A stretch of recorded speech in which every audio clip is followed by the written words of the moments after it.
The 2014 edition of the HTC One has to be one of the worst-kept secrets in the history of smartphones. But before HTC pulls back the curtain on its well-leaked new flagship next week, maybe you're wondering how last year's One stacks up to the Galaxy S5. Look and compares the two phones' features and specs. Comparison of the size. The Galaxy S5 is the bigger phone, but not by too big a margin.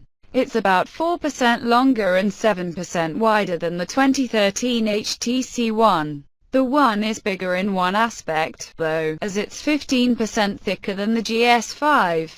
The weight of both phones is pretty darn close, with the GS5 coming in at just 1% heavier than the One. About build, it's aluminum against leather. How can you go wrong? Well, actually, the GS5 is made of pleather, dimpled pleather. At that. About colors, 4 color options for the GS5, and 5 for the One, though you probably won't find all of those options for the One on your local carrier. Display. Both phones have sharp 1080p displays. And though some pre-announcement rumors had the GS5 launching with an insane 2K display, I don't think the 432 ppi screen that it actually has is any cause for concern. The 2013 One gives you 85% as much screen real estate as the GS5. Both phones have navigation buttons below the screens, so none of that real estate gets used up by on-screen keys. Heart rate sensor. You can check your pulse with the Galaxy S5. Its heart rate sensor sits just below its rear camera. Fingerprint scanner. You can also unlock your Galaxy S5 with your fingerprint.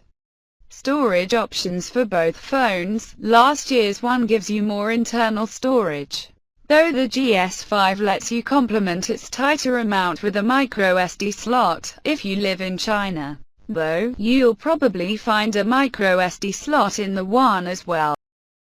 RAM is even at 2 GB a pop with the GS5. Samsung stuck with the same 2 GB of RAM from the Galaxy S4. That's also what you'll find in the OG One. Processors in each phone. No surprise that Samsung's big 2014 flagship has a faster processor than HTC's 2013 flagship. Leaks are pointing to the 2014 One also packing a Snapdragon 801, just like with other recent Samsung phones.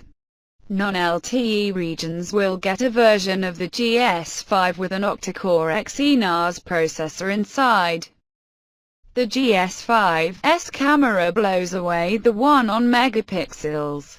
But the 2013 One's camera is actually pretty damn good on paper. The 2013 One's camera looks terrible in experience, though.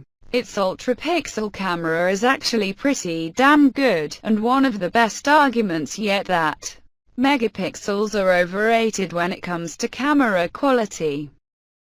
The Galaxy S5 records 4K video. No dice for the One. We're probably going to see this spec pop up in a lot of 2014 flagships.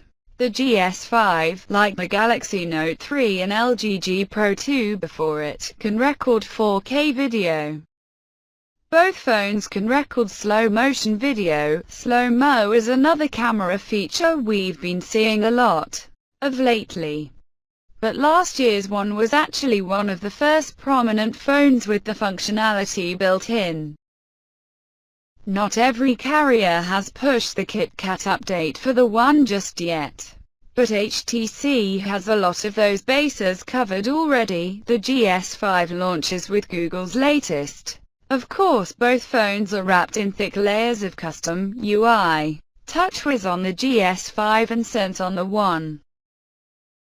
The GS5's battery holds more juice. The GS5 holds more juice, but we still don't know much about its actual updates. Stay tuned on that front.